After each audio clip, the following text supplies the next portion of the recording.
Maka datanglah kepada Yesus beberapa orang Saduki yang tidak mengakui adanya kebangkitan. Mereka bertanya kepadanya, "Guru, Musa menuliskan perintah ini untuk kita.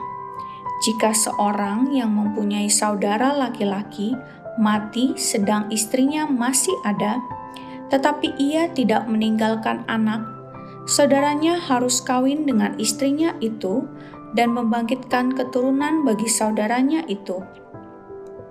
Adalah 7 orang bersaudara.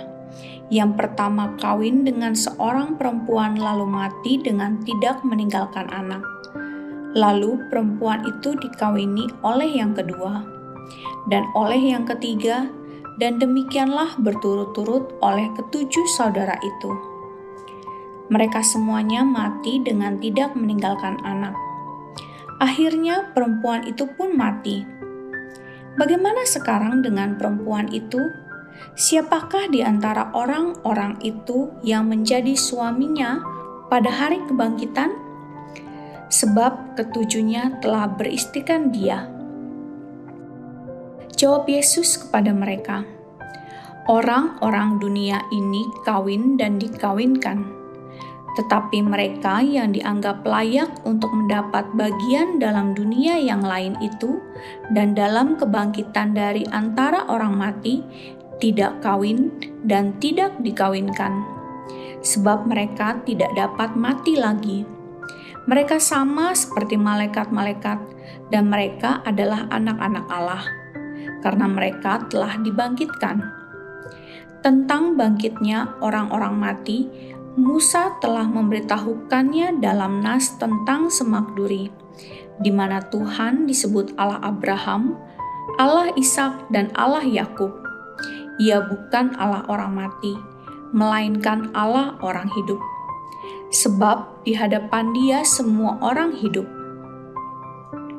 Mendengar itu, beberapa ahli Taurat berkata, "Guru, jawabmu itu tepat sekali." Sebab mereka tidak berani lagi menanyakan apa-apa kepada Yesus. Hubungan antara Yesus dan Daud. Tetapi Yesus berkata kepada mereka, "Bagaimana orang dapat mengatakan bahwa Mesias adalah anak Daud?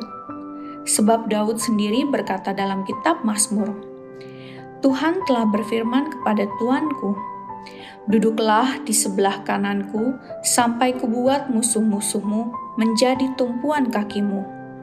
Jadi Daud menyebut dia tuannya. Bagaimana mungkin ia anaknya pula?"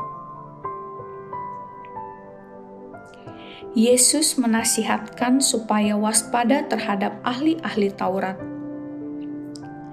Ketika semua orang banyak mendengarkan, Yesus berkata kepada murid-muridnya, "Waspadalah terhadap ahli-ahli Taurat yang suka berjalan-jalan memakai jubah panjang dan suka menerima penghormatan di pasar, yang suka duduk di tempat terdepan di rumah ibadat dan di tempat terhormat dalam perjamuan, yang menelan rumah janda-janda dan yang mengelabui mata orang dengan doa yang panjang-panjang.